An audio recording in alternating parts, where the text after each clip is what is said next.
esse ponto que a gente está colocando aqui é muito legal, Anderson, até para que as pessoas que estejam aqui nos vendo, nos ouvindo, nos assistindo, né, possam entender que o primeiro sinal de insônia, que não procure um médico para passar um remédio, que não procure um psiquiatra, que procure um psicólogo, um especialista do sono, para que o primeiro tratamento não seja farmacológico, ou seja, vai desencadear novos problemas. Exatamente. E não pode inverter esses papéis. Primeiro, alguém que entenda da psicologia do sono para ver o que foi que aconteceu, até porque a insônia, eu acredito que ele é o sintoma de alguma coisa, né? Como você falou, de uma preocupação, de um estresse, de uma viagem que você vai fazer, de um problema financeiro, econômico que as pessoas passam de vez em quando, com uma preocupação com alguém.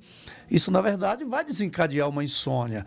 Aí você toma um remédio para a insônia e você está complicando mais a situação, não é isso? E é assim em geral, Ailson, a gente tem isso no caso...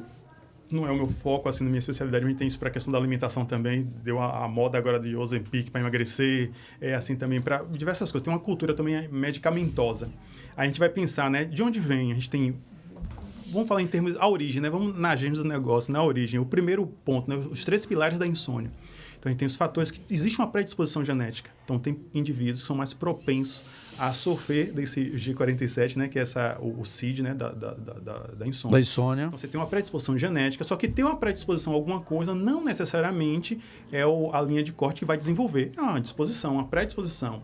Então, é o primeiro P. Só que você tem outros fatores, né, que você tem ali os fatores precipitantes. O que precipita a insônia é de fundo social, econômico. Então, digamos, pessoas que estavam na faixa de Gaza agora lá e estourou a guerra. Então, você está em um ambiente de guerra, como que você vai dormir se você pode ser... Ou até alguém aqui do Brasil que tem parentes lá também, não vai dormir do mesmo jeito. Nem tem aquela ideia, poxa, eu estou em uma fase de transição, que eu estou esperando meu visto para os Estados Unidos ou para algum país, estou naquela ansiedade. Ou seja, existe variantes externas que pode ser um fator precipitador por um fator ansiogênico, né, gerando ansiedade, que aí coincidiu com a predisposição genética. Então, aí se estabeleceu a insônia. Só que os fatores que estabelecem a insônia não são os fatores que a mantêm. O que a mantém é esse outro pilar que eu atuo, né? Nós atuamos, que são os fatores que mantêm ela, são os perpetuadores. E esses fatores perpetuadores são comportamentais. Por um conceito que eu cunhei, estou até escrevendo um livro nessa dinâmica, que são as condutas autolesivas. Que é o quê? Na tentativa de resolver um problema, a pessoa adota uma série de comportamentos que só pioram o problema. E as condutas autolesivas. Então, esses fatores perpetuantes, se a insônia é mantida pela genética e pelo fator que desencadeia, ela é mantida pelo perpetuantes. Então, a gente atua nos fatores perpetuantes, e aí é o cognitivo comportamental, e aí se a gente retira o que mantém, a gente dirime aquela situação ali. Então, existem 3 tipos de insônia, basicamente, né? Que é a inicial, que é a manutenção dela e a insônia terminal. Como é que funciona? Aquela ideia, né? O fenômeno ele é complexo. Então, por ser complexo, aquela ideia que dizia a nossa professora de geografia. Professora, cadê o meridiano do Equador? Não, é uma linha imaginária. Então, assim, para fins didáticos, se dividiu. Então, que é aquela ideia. Eu tenho dificuldade de iniciar o sono. Aí foi categorizado como insônia inicial. Então, tem pessoas que ela até pega no sono, né? Ou popularmente pega no sono. E, de repente, ela despertou. E aí, ela iniciou a insônia de manutenção. Tem dificuldade em manter o sono. Eu até inicio o sono, mas não mantenho. E aí, você tem o outro que ele inicia, mantém, mas ele acorda um pouco antes. Então, acordou 3 horas da manhã, 4, acorda de madrugada. Meu Deus do céu, acordei de madrugada até amanhecer. Acordei, não dormi mais, e o dia amanhecer. E uma outra situação, né, que ele não consegue iniciar. Só que essas delimitações, isso assim, é didático, né? Às vezes, assim, isso pode modificar a partir do momento que a pessoa está. Tem horas que eu estou iniciando bem o sono, mas acordei no meio da noite e voltei a dormir. Não é assim estanque, não é fragmentado. Mas, assim, para fins didáticos, no livro, né, a gente vê isso. Tem insônia inicial, a insônia de manutenção, né, que é dificuldade de manter, e a insônia terminal, que acorda antes. Mas como esse sintoma se apresenta, como o sujeito sofre com isso, ele é diverso, ele é plural. Mas a fins didáticos tem essa divisão, sim.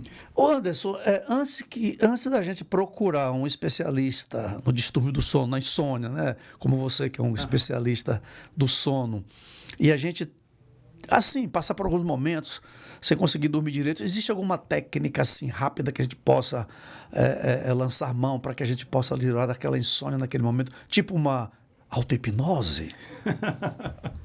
Ou seja, existem muitas coisas que têm efeitos terapêuticos, embora não sejam terapias em si, né? E aí eu até faço um adendo que a terapia está aqui como sinônimo de tratamento. Porque assim, o termo terapia popularizou muito e perdeu a sua essência, a sua semântica, né? O seu significado, né? Então, tudo é terapia. Eu vou jogar bola, é a minha terapia. Ouvir minha música é a minha terapia. Não, aqui é terapia no sentido de tratamento, né? Quando a gente tem quimioterapia, tratamento químico, né? Mas tem várias coisas que têm efeitos terapêuticos, mas não são terapia em si. Então, o que eu costumo dizer?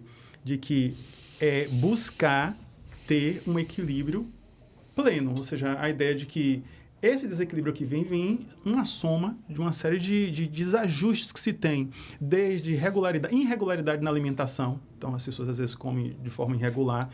No nosso intestino tem o chamado sistema nervoso entérico, que ele guarda a relação com o nosso ciclo. O ciclo circadiano ele não é só cerebral, o nosso intestino ele tem correlação por meio de nervo vago a sinalizar por uma simples pergunta, entre aspas, que o nosso organismo faz. Se tem alimento no aparelho digestivo, é dia, se não tem, é noite. Ou seja, a caça já acabou. Mas eu não saí para caçar. Mas, assim, o nosso histórico, né? E a gente vai falar de etologia, não é eco, é etologia, que é o estudo da espécie humana, entende o seguinte: se tem alimento é porque ainda é dia. Então, as pessoas jantam à noite. Então, regularidade na alimentação. Temperatura, então, ou seja, o que é que se entende? Se está com temperatura alta, calor, né? É porque é dia, tem sol. Então, a ideia da temperatura alta está vinculada a dia. Se é dia, não dorme. Então, se eu estou pensando, você está pensando, você está planejando. Se está planejando, o nosso cérebro não faz o discernimento muito ali o que é ideia imaginada e o que é fato vivido. Então, se você está planejando, você está vivendo. Se está vivendo, não precisa dormir. Se eu estou com muito medo, com tensão, um ambiente é ameaçador, a ameaça pode vir a qualquer momento. Então, se o ambiente é hostil e ameaçador, eu não posso dormir. Se eu dormir, eu estou vulnerável. Então, eu tenho que estar acordado para ver se eu vou fugir diante da ameaça ou se eu vou lutar diante da ameaça. Então, diversas são situações. Aí entra o sistema nervoso simpático e parasimpático, né? Exatamente, o da tranquilidade e da defesa. Da defesa. É complexo isso. Por isso que tudo isso, tamanho é a complexidade, não pode estar resumido em um comprimido.